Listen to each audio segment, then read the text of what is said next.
وہ سب سچ ہے، وہ سب سچ ہوتا ہے. کیوں کہا ایسا؟ ہم تاریخ نویسی کے لیے بھی کہتے ہیں نا کہ تاریخ نویسی کا عمل جو ہے وہ ایک آبجیکٹیوٹی چاہتی ہے، معروضیت، یعنی جس میں آپ بالکل جو فیکٹس اینڈ فیگرز ہیں ان کی روشنی میں بات کریں گے، اپنی طرف سے کچھ مرچ مسالہ اس میں نہیں ڈال سکتے، فرض کر کے کوئی چیز اس میں آپ نہیں ڈال سکتے. یہ کہا جاتا ہے. کہاں تک ہماری تاریخ نویسی اس ضابطے کی پیروی کرتی ہے وہ ایک الگ بات ہے، وہ ایک الگ بحث کا موضوع ہے. کیونکہ تاریخ لکھنے والا بھی انسان ہوا کرتا ہے، ایک فرد ہوا کرتا ہے. وہ فرد ایک سماج کا حصہ ہوتا ہے، وہ ظاہر ہے کہ اس معاشرے کا حصہ ہوتا ہے. وہ فرد، اس کی اپنی فکر ہوتی ہے، اس کی اپنی پسند و ناپسند ہوتی ہے، اس کی اپنی ترجیحات ہوتی ہے، اس کی وابستگی کسی نہ کسی زبان، کسی نہ کسی قوم، کسی نہ کسی خطے سے ہوتی ہے، کسی نہ کسی آئیڈیالوجی یا نظریے سے ہوتی ہے. اس لیے انسان کبھی 100% آبجیکٹو ہو نہیں سکتا. اس لیے تاریخ بھی کبھی 100% آبجیکٹو نہیں ہو سکتی. معروضیت اس کا تقاضا ہے کہ معروضیت کا خیال آپ رکھیں تاریخ لکھتے وقت. یہی تقاضا اگر آپ مثال کے طور پر دیکھیں میڈیا سے بھی یہی تقاضا کیا جاتا ہے. میڈیا کا کام یہی تھا کہ آپ معروضی طریقے سے جو حقائق ہیں ان کی ترجمانی کریں، ان کو پیش کریں. جو خبریں ہیں، جو واقعات ہیں، جو ڈیولپمنٹس ہو رہے ہیں، ان کی تصویر آپ پیش کریں. لیکن کیا آج کی میڈیا اس پیمانے پر پوری اترتی ہے؟ میڈیا ان کی اپنی ترجیحات، ان کی اپنی سیاست ہے، ان کی اپنی الگ پالیسی ہے، کیونکہ ان کے مالکان ہیں، مالکان کی اپنی ترجیحات ہیں، ان کی وابستگی ہے سیاسی جماعتوں کے ساتھ، مذہب کے ساتھ، تہذیب کے ساتھ، زبان کے ساتھ، ان کی اپنی وابستگی ہے. ظاہر ہے کہ اسی لیے میڈیا بھی معروضی نہیں ہے. میڈیا بھی آج ظاہر ہے کہ وہ اپنے اس فریضے سے الگ ہٹ چکی ہے جو اس کا بنیادی فریضہ ہے، یعنی سچائی کو سچائی کی طرح غیر معروضی طریقے سے پیش کرنا نہیں کر پاتی. آپ جانتے ہیں، یہ بتانے کی ضرورت نہیں، آپ سب رات دن دیکھ رہے ہیں میڈیا کا جو حال ہے اس وقت، جو صورتحال ہے اس سے واقف ہے اچھی طرح سے. اس لیے میڈیا میں جو کچھ کہا جاتا ہے اس کو آنکھ بند کر کے آپ قبول نہ کیا کریں. جو پڑھا لکھا انسان ہے، جو دانشور ہے، وہ اپنی فکر رکھتا ہے، وہ تجزیہ کرتا ہے، وہ اینالائز کرتا ہے کہ یہ خبر اس شکل میں کیوں ہم تک پہنچ رہی ہے، اس سے کس کو بینیفٹ پہنچایا جا رہا ہے، کس کو نقصان پہنچایا جا رہا ہے، اس کا تجزیہ کیجیے. پھر ذہن میں وہ تصور قائم کیجیے کہ صورتحال کیا ہے.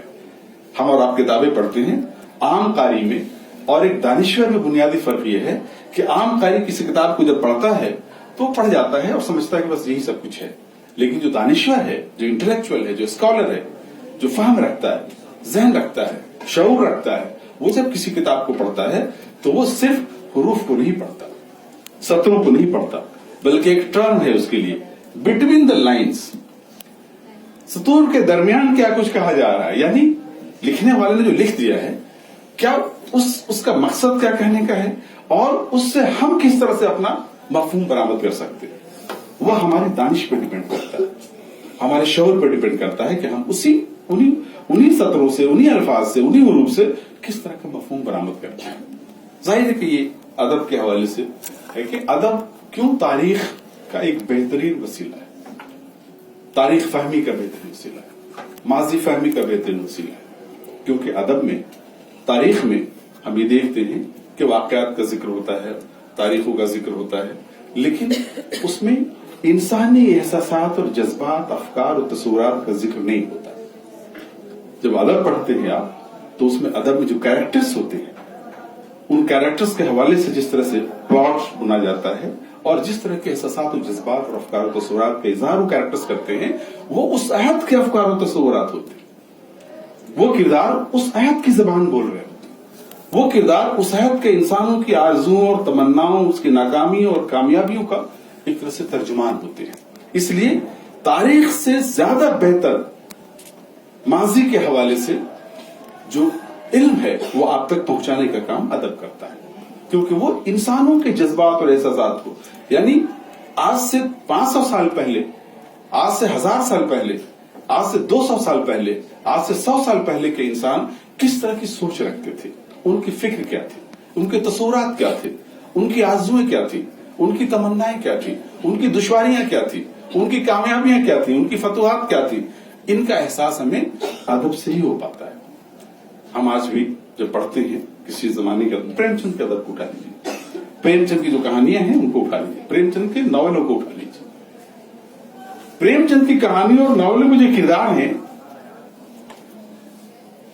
उनको अगर आप तलाश करने जाएंगे, वो सारे किरदार फर्जी हैं, वो सारे नाम फर्जी हैं, उस नाम का कोई हकीकी इंसान आपको नहीं मिलेगा।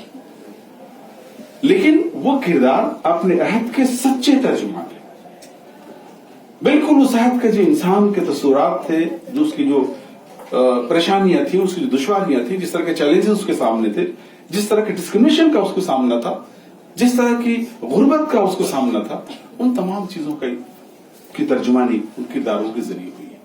हम जब गोबर को पढ़ते हैं, क्या है वो घेसू को पढ़ते हैं, माधव को पढ़ते हैं, गौदान के कैरेक्टर्स बताइए, होरी को पढ़ते हैं, धनिया को पढ़ते हैं, वो अपने माशरे के जिंदा जागते किरदार है, बिल्कुल जीते जागते से किरदार है। और हम उस दौर में पहुंच जाते हैं कि उस दौर में उनकी परेशानियां क्या थी, उनके मसाइल क्या थे, उनकी फिक्र क्या थी, उनके तस्वुरात क्या थे, उनके जज्बात क्या थे, उनके एहसास क्या थे। हम उस दौर में पहुंच जाते हैं। तारीख हमें इस तरह से उस दौर में नहीं ले जा सकती, ये अदब ही ले जा सकता है। तो ये अदब तारीख के मुकाबले में ज्यादा बेहतर वसीला है माजी फहमी का, माजी शनासी का, माजी को समझने का ज्यादा बेहतरीन वसीला है। जाहिर है कि इसलिए अदब की अहमियत है। बहुत से लोग कहते हैं ना कि अदब, आज अदब जो है, लिटरेचर जो है, वो बहुत सी लिस्ट प्रायोरिटी में है, सबसे कमतर तरजीहात में, सबसे आखिरी तरजीहात में से है। और जब जाते हैं ऑप्ट करने कोर्सेज वगैरह एडमिशन लेते वक्त, तो कोशिश करते हैं कि साइंस और टेक्नोलॉजी और उन तमाम चीजों में नहीं, उसके बाद तो सोशल साइंसेज, और लास्ट में आप पहुंचते हैं कि अदब, उर्दू अदब ले लें या हिंदी अदब ले लें या इंग्लिश लिटरेचर ले लें। जाहिर है कि ये जो सूरत हाल है, ये सूरत हाल है, ये सच्चाई यही है। लेकिन हकीकत ये है कि अदब एक बहुत ही अहम डिसिप्लिन है। इंसान को अगर समझना है, तहजीब को अगर समझना है, सकाफत को अगर समझना है, तो सिर्फ अदब ही वो सबसे वाहिद अहम वसीला है जिसके जरिए आप उसको सही तरीके से समझ सकते हैं।